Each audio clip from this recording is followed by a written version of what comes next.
Radio Caput. Caput. Hable bajo pero hable, no se case. Esas cosas. ¿Cómo estamos? ¿Cómo estáis? Como decía el personaje de Fabio Alberti, el cura que hacía en el programa Cha Cha Cha. ¿Cómo estáis? ¿Cómo nos sentimos frente a una etapa, frente a una situación como la que estamos, donde estamos entrando en el primer round? En el primer round, que no es exactamente un round, porque cualquiera sea la cosa que pase, tiene un valor relativo, porque desde el punto de vista formal, desde el punto de vista institucional, las primarias abiertas son eso, son elecciones primarias que se hacen para que las candidaturas finales de los partidos y agrupaciones políticas no se decidan en el foro estricto y cerrado de los partidos políticos y sus acuerdos de cúpula, sino que haya una apelación al voto popular para confirmar o para sacar del juego determinadas candidaturas. Por supuesto que todo esto es teórico, que el estado de la opinión pública, el estado de la opinión popular, sabe, intuye, porque así lo ha ido revelando la práctica de las PASO desde que se implantaron en el año 2011, que estamos muy convencidos. No recuerdo si fue en el 2011 o en el 2009, no, en el 2011 se implantaron las PASO. Estamos convencidos de que las PASO son una gran vidriera, una gran exposición, una gran demostración de las fuerzas, y que su resultado condiciona muy fuertemente el futuro. Por supuesto que no lo decide, porque como se está diciendo mucho ahora, ya es habitual escucharlo, en las primarias no participa la misma cantidad de ciudadanos y ciudadanas que en las elecciones propiamente dichas, que en la primera vuelta, porque finalmente ninguno de los candidatos queda nominado, sino que simplemente queda refirmado o no en su aspiración a los cargos por los que esté luchando. Pero las PASO en su corta historia tienen una faceta muy reveladora. Yo recuerdo las PASO, las primarias abiertas de 2011, cuando Cristina se acercó al 50%, no fue el comienzo del proceso electoral, sino que fue el final. Lo que vino después fue una situación de fácil escrutinio, valga la metáfora electoral, de fácil adivinanza. Fue una relación de fuerzas claramente volcada a favor de Cristina Kirchner, que después se consagraría presidente con más del 54% de los votos. Las primarias del año 2015 fueron primarias mucho más tensas, mucho más complejas, donde el primer puesto fue ocupado por el candidato del Frente para la Victoria, por Daniel Scioli, pero la buena elección que hizo en esas primarias Mauricio Macri lo acercó a competir en términos de mucha paridad y finalmente alzarse con lo que fue la segunda vuelta. Pero de lo que vale la pena hablar es de estas primarias, no de la historia de las primarias y de la crítica de las primarias o de la posición que uno puede tener a favor o en contra de las primarias. Ustedes vieron que en los últimos meses hubo una arremetida, un intento del gobierno de desacreditar las PASO, inclusive de generar una especie de movimiento de opinión pública para que no se hicieran las primarias abiertas. Este es propio del estilo, no me voy a meter porque de esto hablamos siempre, es propio del estilo de la publicidad para el instante que maneja el gobierno. Son grandes movimientos de opinión que duran unas horas, dura un día y medio, y después, si uno le pregunta a cualquier persona, ¿te acordás lo que pasó, que se quisieron eliminar las PASO? No se acuerda nadie, como nadie se acuerda de cuando pusieron los precios esenciales, como nadie se acuerda de cuando pusieron los 10 puntos programáticos de acuerdo entre los partidos, como nadie se acuerda que gracias a Pichetto los mercados estaban serenos. Todas esas cosas son especies de burbujas, de pompas de jabón, en la cual hay que decir que si hay algo exitoso en el gobierno, algo que se hace con buena técnica, con ciencia, es esa cuestión, la cuestión de incorporar climas, estados de ánimo que puedan sacar del medio lo que realmente es la crisis enorme, tremenda que estamos viviendo los argentinos. Yo creo que estas primarias abiertas están caracterizadas, están ordenadas, su forma fue gestada en una mañana en la mañana del 18 de mayo de este año, hace poquito tiempo, hace 2 meses y medio más o menos, cuando escuchamos y vimos el video de Cristina en la que la expresidenta anunciaba que le iba a pedir a Alberto Fernández que fuera candidato a presidente y que ella sería candidata a vicepresidenta. Ahí los oyentes no sé si conocen y no importa, no pierden nada si no conocen esto que voy a decir, pero hay una supuesta especialidad de la ciencia política que se llama teoría política comparada, que es lo que frente a un acontecimiento como el que ocurrió el 18 de mayo, va en busca de los especialistas para preguntarles cuáles son los antecedentes, en qué condiciones tiene una historia esto de que una expresidenta se proponga como vicepresidenta y designe al presidente, al candidato a presidente. Bueno, el adelanto que tengo que hacerle a toda la política comparada es que no pierdan el tiempo buscando antecedentes porque no van a encontrar nada, no solo nada igual, sino nada que tenga algún parecido. Como está ese reflejo condicionado, el día que Cristina hizo esta propuesta al pueblo argentino, aparecieron las comparaciones, por supuesto insidiosas y odiosas, queriendo comparar esto con la fórmula Cámpora al gobierno, Perón al poder, desencajados de toda realidad histórica, digamos, no tiene por donde se lo busque, no tiene ningún parecido esto con aquel momento, y parecidos estrictamente no tiene con ningún otro acontecimiento de la historia argentina, y me atrevo a decir que de la historia del mundo. Pero más allá de la teoría política comparada y de los estudios históricos, lo que me parece que vale la pena decir es que el formato en el que se realizan las PASO está marcado por esta decisión. La decisión de Cristina reordenó la política argentina de un modo radical, de un modo profundo, de modo que nada quedó como estaba colocado. Es cierto que Cristina tenía incluso ya a la altura de la propuesta que hizo, ya estaba primera en algunas encuestas, en la mayoría de las encuestas, aparecía como una candidata muy sólida, pero la decisión va mucho más allá, la decisión de Cristina va mucho más allá de una táctica electoral. La decisión de Cristina, según mi interpretación, por supuesto,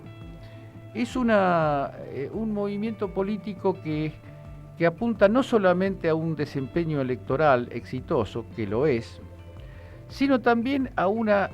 algo mucho más delicado, mucho más sensible, mucho más importante históricamente, que es a la viabilidad política de la Argentina, a la posibilidad de construir un sistema político argentino de tal modo que no reproduzcamos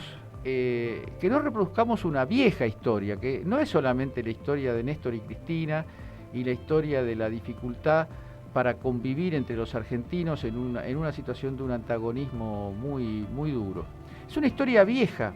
Alguna vez se la llamó el empate hegemónico, esta idea que acuñó Juan Carlos Portantiero y otros pensadores de la política argentina, de que a partir de 1955 se produjo una situación tal en Argentina que los partidarios, lo que los pensadores estos llamaban el bloque político industrialista, el bloque político de posiciones independientes, nacionales y de alguna manera igualitarias, ese bloque que representó claramente el peronismo entre 1945 y 1955, no pudo consolidarse en el gobierno. Y en lo que digamos en la hegemonía de la política argentina. Pero tampoco el bloque, digamos así, liberal conservador, partidario de la apertura, partidario de la dilución de la soberanía nacional, indiferente a las cuestiones de orden social, igualitarias, Ese otro bloque tampoco pudo consolidarse. Entre 1955 y digamos así 1976 o 73, según se prefiera, yo prefiero hablar de 76 porque entre el 73 y el 76 asistimos a una especie de explosión de las contradicciones, explosión incluso en términos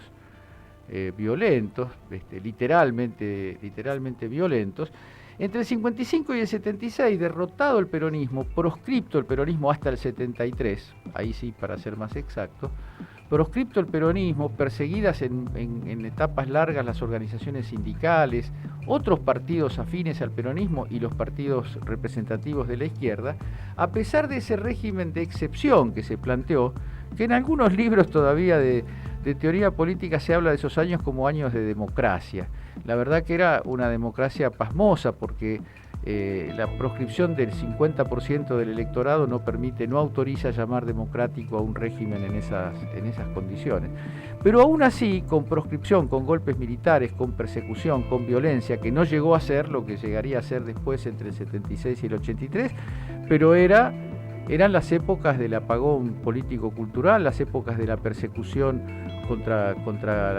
las culturas, digamos, democráticas y populares, contra los partidos democráticos y populares. Tampoco pudo hacerse de una posición rectora, digamos, nunca alcanzó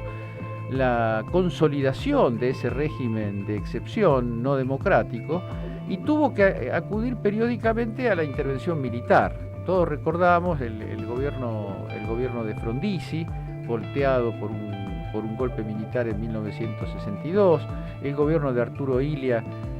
asumido en 1963 y objeto de un nuevo golpe de Estado en 1966. Hasta dentro de las propias camarillas militares que tomaban el gobierno había golpes y contragolpes internos. Era muy inestable, muy ingobernable la Argentina. Y el gran intento de hacer gobernable la Argentina fue el intento de la dictadura terrorista implantada en 1976, dictadura militar por sus formas, pero dictadura corporativa, dictadura de los sectores económicos de la gran propiedad monopólica, de la tierra y de las grandes empresas. Ese régimen vino con la consigna de rehacer la Argentina. No sé si le suena, porque en estos días aparece otra vez eso, 70 años de peronismo, 70 años de aislamiento del mundo, 70 años de atraso, etcétera, etcétera. El lenguaje era muy parecido. El lenguaje contra la industria nacional, contra las organizaciones sindicales, contra los partidos políticos populares, y era un lenguaje que estaba apoyado en el peor de los recursos que puede asumir una política que se pretende hegemónica, que es la violencia, el asesinato, la persecución, la exclusión. No vamos a hacer la historia de lo que pasó cuando la Argentina recuperó la democracia, pero sí decir que 1983 es un parteaguas muy interesante, un parteaguas que debe ser recuperado, que debe ser valorizado y al mismo tiempo ser rescatado críticamente, porque el país llegó a las elecciones de 1983 con el duro trauma de la derrota militar en Malvinas, con el duro trauma de una pérdida muy fuerte de la autoestima nacional, con una autopercepción por parte de grandes sectores de la sociedad de que Argentina era una empresa fallida, era algo que no tenía destino, que no tenía sentido,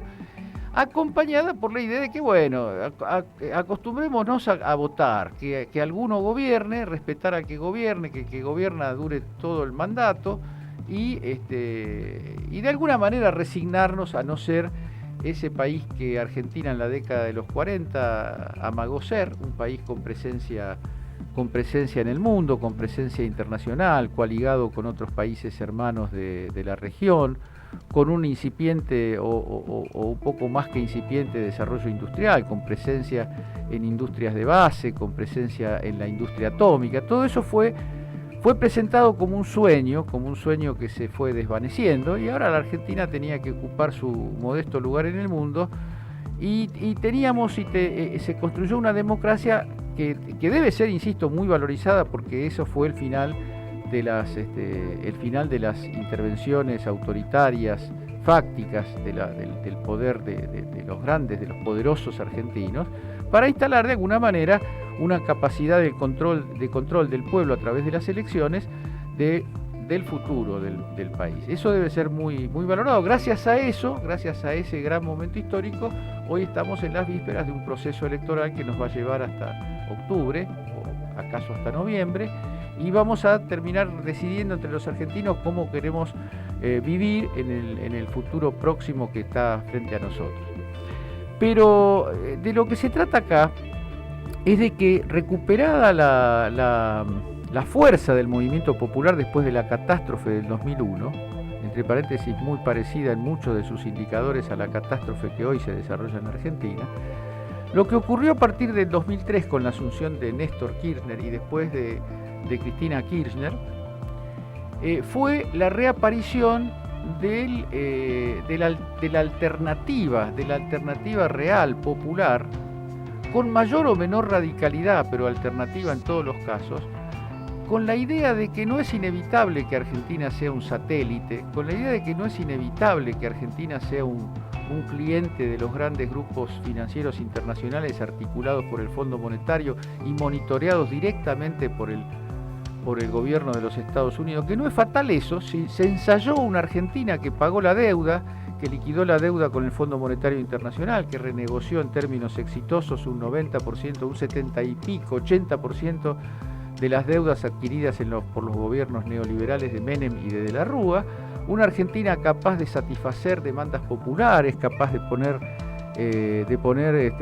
levantar la persiana de las fábricas, de darle trabajo a la gente, de darle computadoras a los chicos, de abrir escuelas, de desarrollar la industria satelital, de promover la ciencia y la técnica a tal punto que fueron cientos los científicos que volvieron a la patria después de hacer su experiencia de búsqueda de futuro en otros países. Todas esas cosas, como cualquiera que está escuchando esto se da cuenta, han sido empezadas a revertir por los 4 años catastróficos de gobierno de Mauricio Macri. Entonces, cierro el círculo diciendo que la movida de Cristina, la movida de colocar nuevos actores en la escena, de habilitar nuevos lenguajes, de generar expectativas en la posibilidad de conversar entre los argentinos, de escucharnos entre los argentinos a través de una figura que tiene en eso casi su identidad, en eso que es Alberto Fernández, la idea de que los argentinos tenemos que escucharnos, que hay un 80, un 90% de los argentinos que podemos coincidir en grandes líneas de desarrollo, en esto que Cristina ha llamado un contrato social de responsabilidad ciudadana, que no es otra cosa que la idea de que vivamos en un país que albergue a todos, que no deje a nadie en la calle, como literalmente está ocurriendo en forma de grandes números acá mismo en la ciudad de Buenos Aires, que no deje a nadie en las calles, que no obligue a nadie a alimentarse en los comedores, que no condene a nadie al hambre, que no condene a nadie a la desesperanza que consiste en perder el trabajo, a la angustia que consiste en no estar seguro de poder pagar los servicios de gas y de luz a fin de mes. Esas simples reivindicaciones que son básicas y elementales constituyen una nueva prueba de fuego para los argentinos. Cristina sale del centro de la escena, permite que Alberto Fernández se coloque en el centro de la escena, facilita de ese modo una amplia unidad del peronismo que muchos decían que era imposible, que era impensable. Bueno, esto se ha dado y esto es lo que se pone a prueba, empieza a ponerse a prueba el domingo. Están los nubarrones que penden sobre esta experiencia electoral, con la desfachatada actitud del gobierno de no permitir el manejo del conocimiento y el manejo del software, de un software que no consultaron con nadie, de un cambio en la forma de contar los votos pocos meses antes de realizado las elecciones. Acá hay responsabilidades de orden penal, ¿no? Como en muchos otros casos, pero ahora lo que no hay que hacer es desenfocarnos en estos días, no perder la serenidad, no perder la alegría y no perder la confianza, porque todo indica que vamos en la dirección de un cambio de época. Después hay que ver si los acontecimientos avalan esto que estoy diciendo o no, pero pueden estar seguros los y las oyentes que esto está fundado en mucha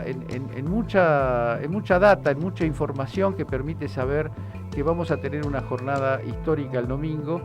Y después del domingo nos tendremos que reunir porque esto no termina el domingo, porque hay una elección definitiva, decisiva en octubre. Y creo que no está de más decir que nuestro papel como comunicadores no puede desentenderse de esta gran cuestión que se está jugando en la Argentina. Vamos a escuchar, para empezar a darle entrada a la música, a Lidia Borda entonando un hermoso tango que se llama Claudinette.